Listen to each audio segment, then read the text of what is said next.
Mr. Ted James. Good afternoon. Good afternoon. I saw somebody run out of here when he mentioned I was a Kappa. I don't know where that brother went. Yeah, I saw a couple people run out of here. Yeah. Now you about to knock the lady over. You must be Omega. You got to be Omega. All right. All right. We see everybody is present and accounted for. All of God's children are here. Mr. O'Neill, thank you so much for not just the introduction, but your friendship, your leadership, your vision. We have become fast friends as the president saw to appoint me to this position, and one of the first places that I had the opportunity to visit was down in Houston, and thank you. Definitely opened me with open arms to your membership, and I think it is very important. It was very important for me in this role to seek out this organization as I was moving around throughout Region 6 of the SBA. For those of you who don't know, the SBA is divided into 10 different regions across the country. Region 6 is the largest of the 10, and I am the regional administrator overseeing SBA operations in Louisiana, Arkansas, Texas, New Mexico, and Oklahoma.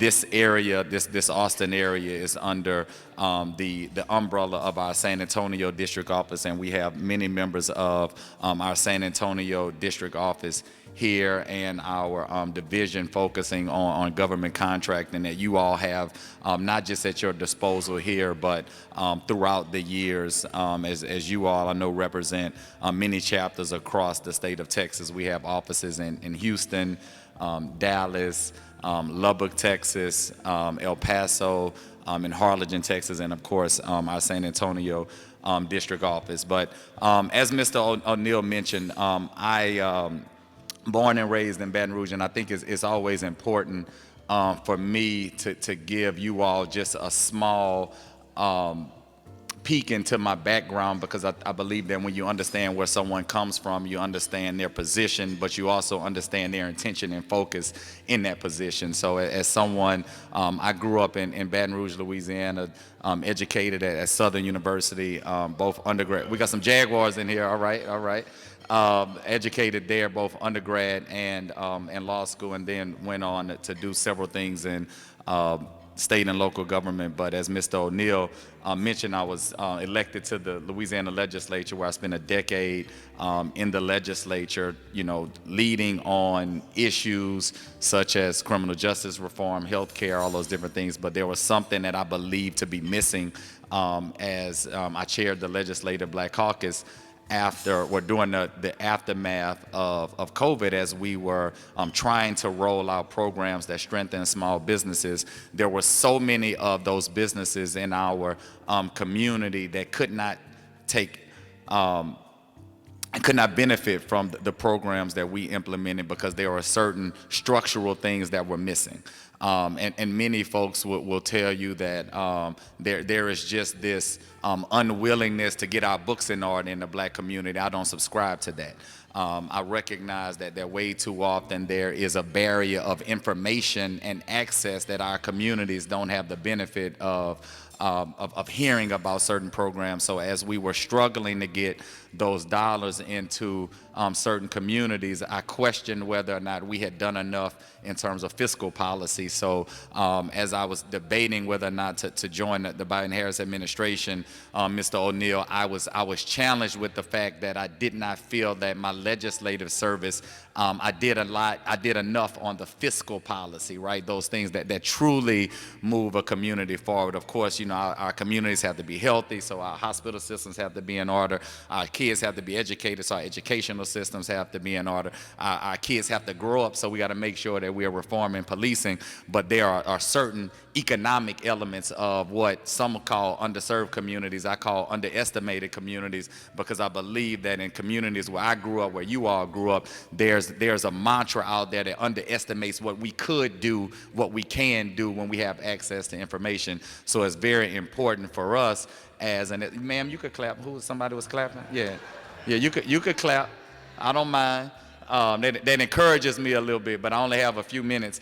So it's just very important that we focus on the fiscal policies and access to capital as I have moved around, recognizing that there are several challenges that small businesses face, but the access to capital component has been one that I struggle with as I look at the numbers, not just in this area, in this region. As Mary Hernandez, who's our district director, we are working on and trying to increase the number of loans and the dollar amount of those loans in the Black community, recognizing that we are fighting decades-long issues of access to capital in our communities, many communities that I don't subscribe to the underrepresented notion, but I will say that our communities have been underestimated, and I will probably say that several times.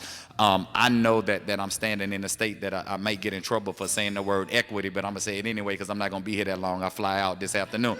So if I know y'all governor ain't gonna be to catch me before I leave, but there is an intent and a focus on this administration where we are centered around equity, and equity is not just a buzzword. Like, it became a buzzword in 2020 when we watched what happened in those 8 minutes to our brother George Floyd. So for us as an administration, it's not just a buzzword. It is embedded into the culture of the agency, is embedded into the policies of the agency. And I think that, as I heard you earlier talking about how you as a chamber organization flex your political muscle. Your political muscle is what you flex in order to change the policies that address the problem. So we recognize over the past 7 years in our agency that there has been a huge reduction in the level of capital that has been infused in underestimated communities. When you look at the loans under 50,000, under 150,000, we've seen a 40% and a 25% reduction into those requests for capital, right? 45% of business owners, based on our estimation, of color, that they go into a financial institution, they are either told no or they are told not that much. So that means that the level of capital that we need to employ the individuals that we serve, the dollars that are recycled into our community, those dollars aren't there to the levels that we know we need. So policy-wise, in June we rolled out several new policies in terms of our access to capital at the SBA.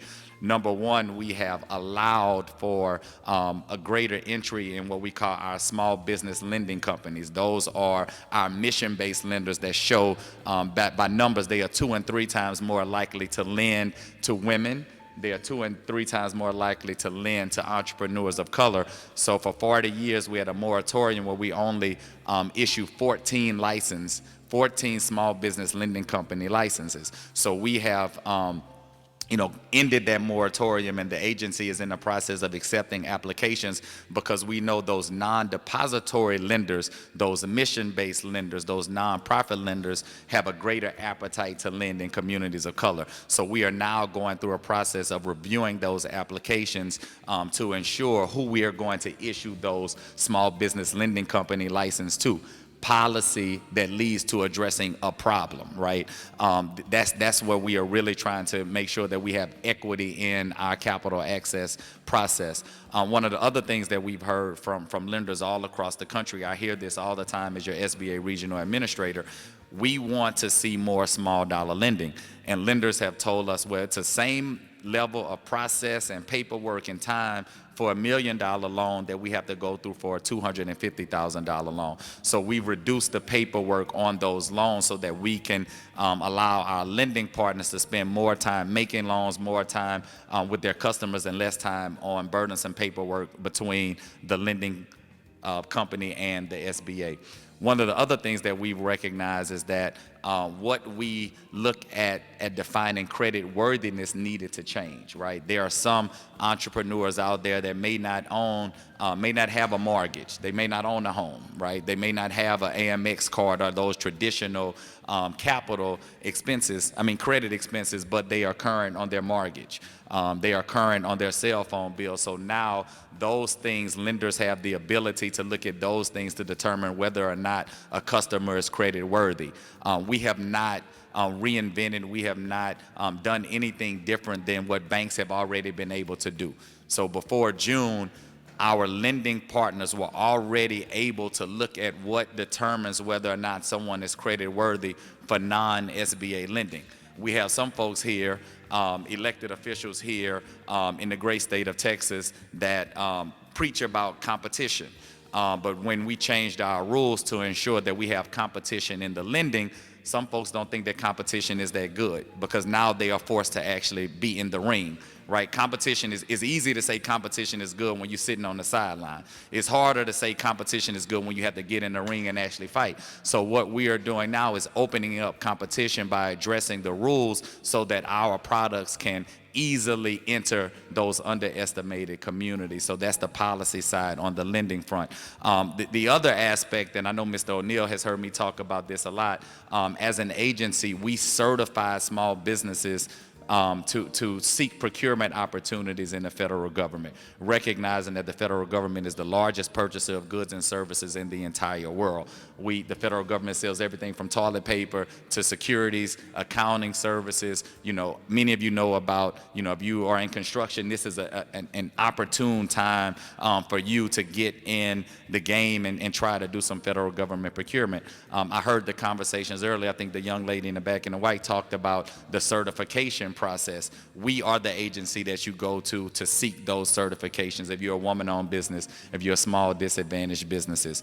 On the policy side, one of the first things that the president did was sign an executive order to increase the government spend for small businesses and small disadvantaged businesses. We are well on the way to addressing those disparities, and I wrote my notes. I tried not to bring my notes because the other brother that was up here, you bragged that he didn't need his notes, but I needed my notes today.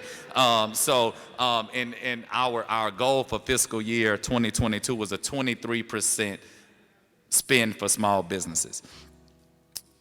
We reached 26.5%, right? So 3.5% of our goal to the tune of 162.9 billion, that's with a B, billion in spending. There you go, brothers.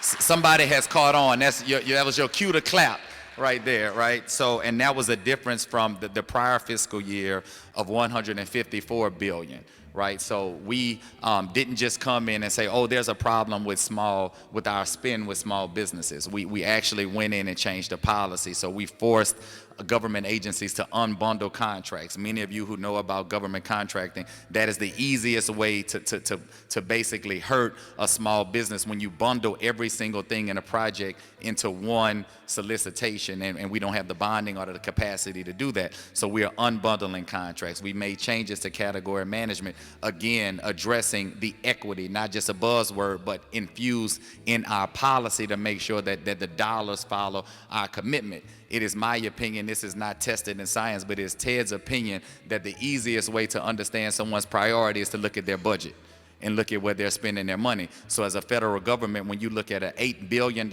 increase in small business spending in terms of federal government procurement, I think that illustrates our level of commitment to equity in contracting and procurement. Again, don't tell the governor that I said equity here, all right? So when we look at small disadvantaged businesses, our goal was 11.3%.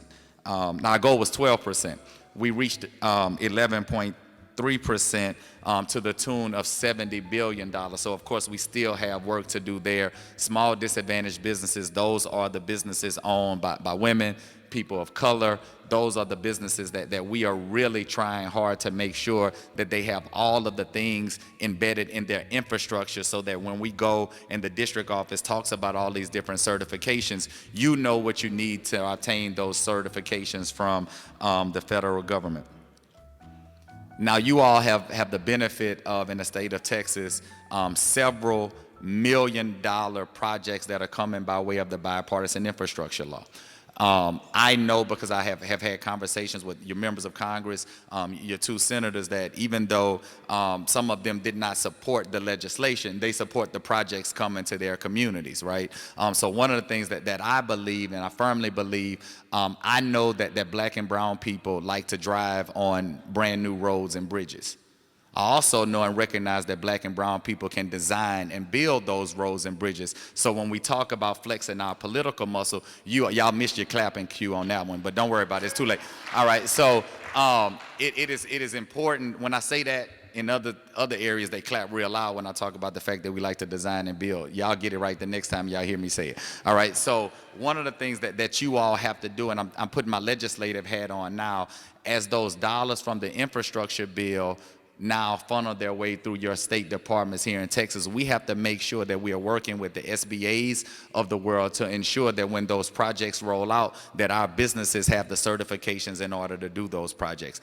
I will concede that there are way too many certifications out there. You got to get state, you got to get local, and even the private industry now are requiring certifications.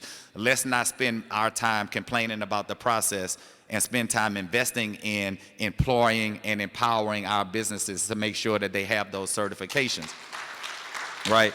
So when those dollars start to flow and when we are expanding broadband, again, black and brown people like the benefit of the broadband, but we can also lay the lines in order to improve broadband in our communities and make sure, oh, y'all got it that time, all right? All right, so now we are rolling. Now I feel like I'm in my room with a family right now. So we are certainly dedicated to doing that. And you chambers, you are the first line of defense in order for us to be able to bring these products and services to your members, recognizing that there is an historic lack of trust in the federal government. I don't walk around as your regional administrator assuming that because people say that I was appointed by President Biden or that I work for a federal agency that people are going to believe everything that comes out of my mouth. I understand that there's a trust barrier there. That's why we saw fit to make you all partners. The Community Navigator program, you all help small businesses that trust you more than they trust us navigate the process. So even as those things wind down, I think that now we are at a part where we have a certain level of trust. We have not gotten there yet, but thinking about equity, that was us really focused on equity while you all were a community navigator. And for our Divine Nine family here, we have signed in our administration an historic agreement with all 9 organizations with the National Panhellenic Council, where we're going to be focusing on access to capital, access to contracts, services to women and veteran-owned businesses, and access to our products and services in terms of disaster. We are going to be working with your individual chapters. We spent the whole summer going to boulets and conclaves and all these different things to educate the membership. So as you all hear these things in your chapters, I'm going to also invite you to be serious about partnering with the SBA district offices to ensure that we are bringing these products and services to our communities to make sure that we are fulfilling our promise to the underestimated communities by ensuring access to capital, ensuring access to financial literacy and empowerment information, so that when you go into those financial institutions, that they are not telling you no, and they're not telling you not that much. They are telling you that you have qualified for more than you asked for. So they're telling you that the windows of opportunity are open. So I know that Mr. O'Neill is going to come up and we're going to have some question and answer. But I would just encourage you all, if you haven't, to visit the public servants at the SBA table to ensure that you have access to all these different projects and policies and programs that we offer. Thank you.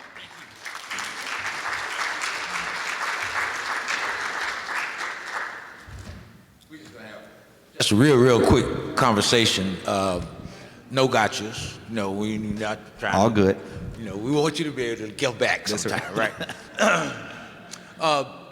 You kind of brushed on it, Ted, but when we have gatherings like this, we can always tell you what we want. That's right. From SBA. Tell us what we certainly as advocacy organizations can do, and then what businesses can do that make it more possible that you achieve. I honestly think that we need to hear from you all the barriers, because there are some signature SBA programs out there. I am not a small business owner, right? So for me, what are we laying out that you all are not grasping? or what are the things that we can do better, right? Lenders, as I'm talking about these changes, what lenders, what community banks in your community would benefit from the SBA training, recognizing that some of the smaller community banks don't really have the infrastructure in place to really build out an SBA program, right? We have folks that really work and train lenders on how to do SBA lending. The smaller banks may not have the infrastructure to match the desire. We need to hear what those folks are so that we can work more intently to train them. On the policy side, I will be frank and honest with you all. There are some things that we need for you all to push to make sure that a lot of these programs survive, right? You know, the affirmative action decision has greatly impacted one of the most important programs that I believe that we have at the SBA. So it's going to be incumbent on you all to push on those folks that make those policy decisions. Let's expand on that because, Yeah. as you noted, we were on a call, with Ron and Administrator Guzman just last week about the 8A program. That's right. Many of you all have heard the ultimate decision by the Supreme Court that essentially followed the affirmative action decision that was made up and around the Harvard case. It ground the 8A program to a screeching halt, right? Not just in applications, that's right, but also in the work that had been contracted. That's right. What does that advocacy voice look like? Where is it directed, and to get the kind of results that we're really trying to get? Yeah, I think that, just to kind of level set. So before the decision, the 8A program, basically it is for business owners, entrepreneurs who are socially disadvantaged. Prior to the decision, we can use, for the lawyers out there, there's called a rebuttable presumption. So if you are African American, in the law, it is presumed that you are socially disadvantaged. The decision basically said that we cannot use race as to determine social disadvantagement. So now we have gone through a process of determining what that means. So even the advocacy for the Justice Department, the SBA, in how we make that determination, right? There has to be some level of focus on the intent of what the 8A program was designed to do, right? And historically, the 8A program was designed to make sure that business owners of color had access to contracting opportunities, right? So as you mentioned, we are now going through a process of every firm that had a project. A lot of federal agencies just stopped, right? That impacted folks' ability to pay payroll. When you impact the ability to pay payroll, you impact the ability to pay for educational services for your children. You impact your ability to pay health care things. So what we are doing is helping our firms in writing the narrative that shows how your race determined that you were socially disadvantaged, right? So that is the process that we are going through for firms that had contracts in the process, right? There are other firms that didn't have contracts, so we are working with those firms now to ensure that they have their narratives in. Moving forward, though, the one thing that I will say about the folks on the other side, they ain't stopping. So their level of advocacy against the program is not stopping with this, right? They smell blood in the water. So it's 8A today. It's every single program that is designed to impact communities of color. And on your advocacy side, when I was in the legislature, I always said, I enjoyed the shade of a tree that I didn't plant, right? And those that served before me could appeal to the heart of other folks that say it's just wrong to do that to black people. They don't care anymore.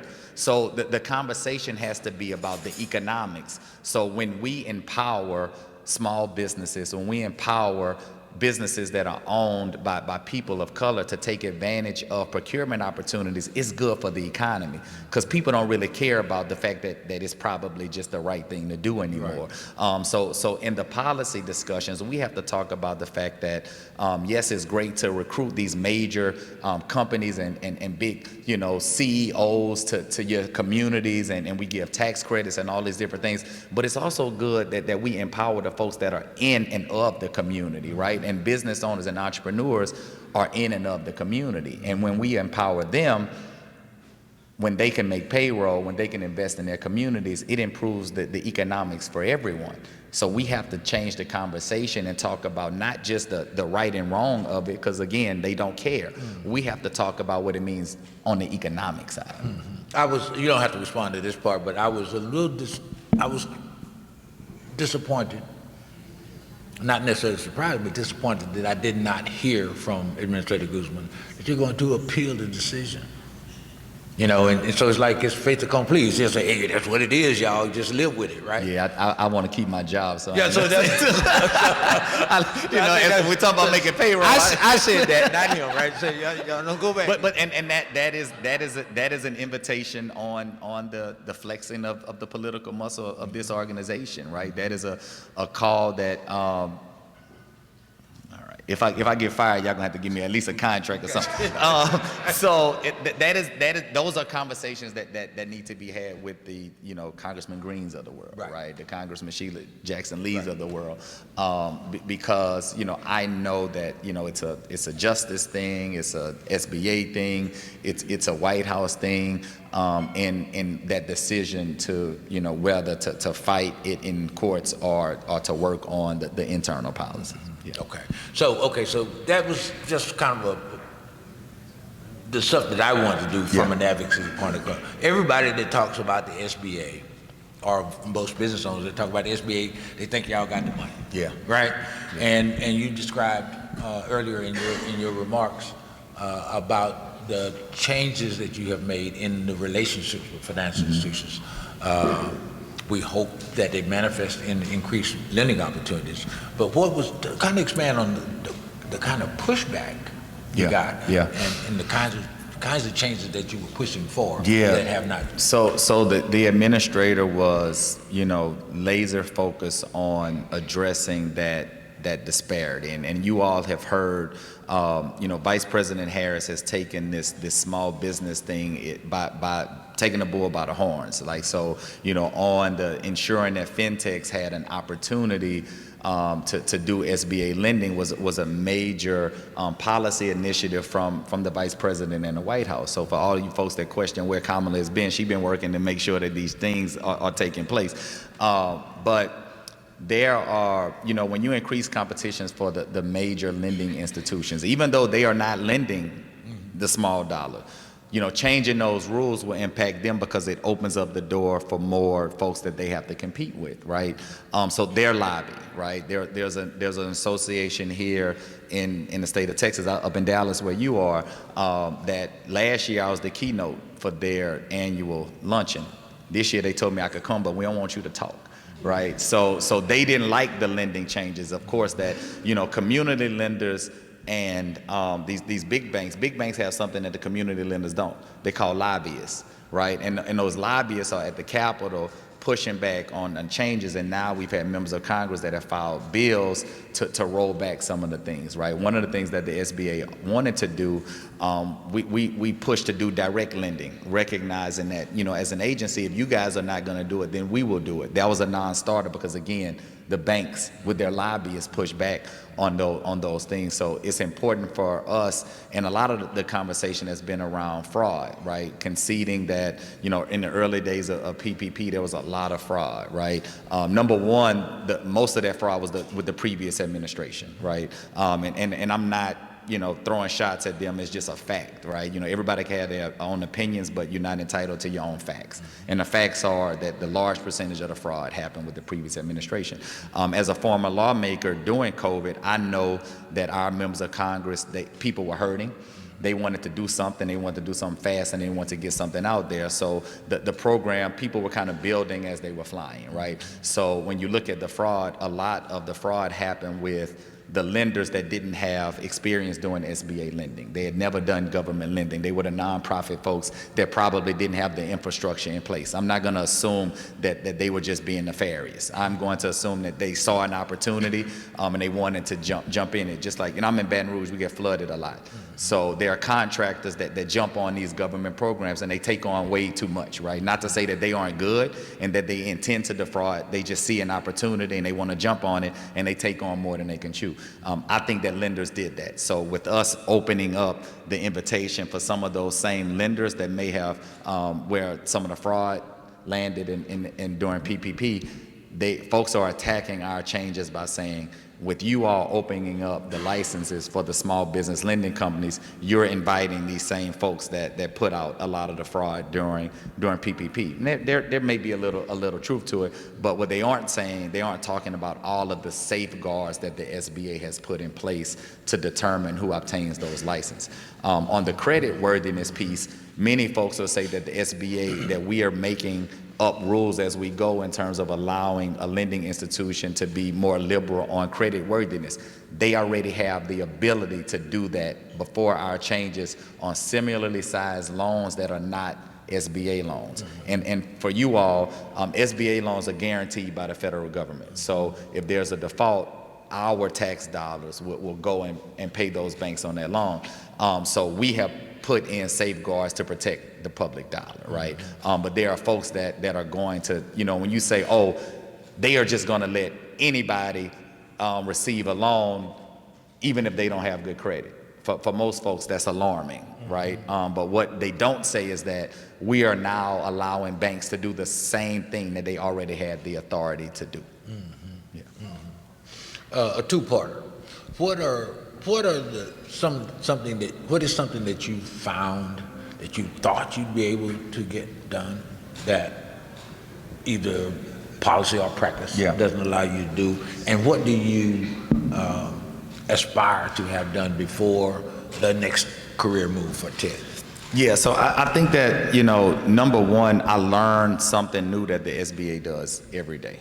And I presume that I would be able to accomplish things a lot quicker, right? I meet a business owner. She and her husband have one food truck. They want to get another food truck. I presume that I would be able to quickly get them the capital that they needed, right? It is indeed a process. I recognize that even the services that we provide, to me, is very common sense, right? Like I travel a lot, right? I like tequila. So when I travel, I find out what restaurants have the best tequila. I get on my phone, I Google, I do all those things. So for me, I assume that for a small business owner, they would just get on the internet and find the services, recognizing that many of those folks don't even think about Googling the SBA or don't think about Googling the State Small Business Credit Initiative and how hard it is to even navigate. For me, before my tenure at the agency is over, I think the biggest thing for me is the conversations that we're having now, not the individual conversations, because I can point to several success stories of business owners that I know that I've been able to help through the SBA. For me, it's the organizations that are going to exceed my tenure. So you all, right? So as long as you all know, even when the next regional administrator is named, you all know that the career SBA public servants are going to be there to serve you, right? So you know what to ask for, right, is important. I want to make sure that the policies are still moving even after I'm no longer with the agency, and that's why I think it's important to strengthen the relationships. That's why we got the table out there. That's why it was important for you to talk to Mary and for her team to drive up here from San Antonio to get here to establish the relationships. And I think that's the important piece, right? To ensure that you all know who and what to ask for, too. There's one thing that I've been asking for to no avail with our state government. Yes. You just mentioned it, the State Small Business Capital Initiative. Yeah. The state of Texas, for those of you who don't know, and clearly he's the expert in that area, he can describe it better for you. It is a Department of the Treasury program that allows for states to create loan guarantee funds, guarantee against loans, capital, or what do you call them, anyway, to support lending activity, right? And the state of Texas allocation was $487 million. It is in the governor's office of small business. What is the likelihood, this is the question for the audience, what is the likelihood that black businesses will benefit from a program designed to support your business that's in Governor Abbott's office? That's a political statement from me, right? But how do we, again, what tools do we have at our disposal besides advocacy organizations like ours? But how can we unjam that? That's a log. That's a big bag of groceries. You know, and Brother O'Neill, most of the states have rolled out these dollars without any type of outreach, without any type of public forum, even from my vantage point. You know, for me in New Mexico and Louisiana, I know who I could pick up the phone and call on this program. The two folks that run your program, you all can get from 5,000 to 5 million, right, in capital access. There's a loan guarantee, but the biggest piece for you all, every state is required to spend on technical assistance, right? That pot of money is for TAAACC, that's right? That's a pot of money that the legislators could, and I hate to say what they should be doing. I would say, if I was a legislator here, right, I would be pushing for TAAACC to get a lion's share of those dollars, because I know under this administration, the Treasury Department, the state of Texas is going to have to submit to Treasury that they spent dollars in underestimated communities, right? For the lenders out there, the state of Texas, just like the SBA, we don't directly lend money outside of disasters. We recruit lenders. So the state of Texas, there's an application process for lenders to apply to take advantage of the capital access and the loan. So for the lenders that you all know, the community lenders, I would be pushing those folks to apply, right? And then when they get told no, then you have something to push, right? You know, you have an issue of equity, right? You have an issue of fairness when those mission-based lenders are told no, right? When those organizations that provide technical assistance are told no. You know, and I think that the other piece is to work within your membership and your members to ensure that the fiscal practices are in place for your businesses to be able to take advantage of those things, right? Once the names of the lenders are rolled out. You know, as we are, you know, I know I'll see you in DC next week, right? As we have those meetings with even the Treasury Department, when we see those issues, when we see that equity is not embedded in the policy in the state, Treasury can go and pull those dollars, right? And they can make different allocations and transition those dollars to either the MBDA, they could give some of the SBA, we'll take it. But there's an opportunity there on the advocacy piece that Treasury can turn the light on and shine on what's happening here in the state of Texas, right? It's been about two years in the role, I hadn't met with your governor yet, right? I know Brother Brewer, but you know, being able to see who is the person, like, because I know that the policy is way up here, but there's a person that is going to be making these decisions. There's a person that does outreach in certain communities and refuses to do outreach in another community. Again, that's why I say underestimated, because there's intentional when you're not going to, you know, below I-30 in Dallas, right? You know, that's intentional, right? To make sure that you are not investing the time into the lenders there, because they are going to lend to the communities around them. So you all have to ask the question. I brought the people name that's over the SSBCI program in the state of Texas. I'm gonna give it to you and send you their emails, so you all know who, right? And for me, if I was not working at the SBA, I would probably tell you to email them people and call them until they call you back. But I wouldn't say that when I worked at the SBA, right? But if I didn't work at the SBA, that's what I would tell you. Yeah. Right. I think, and I hope that you see that it really does make a difference who's in certain roles, right? Our relationship with SBA would not be the same if it was somebody else other than you. And so we want to say thank you, Ted, for what you do, what you Yeah. bring to the role.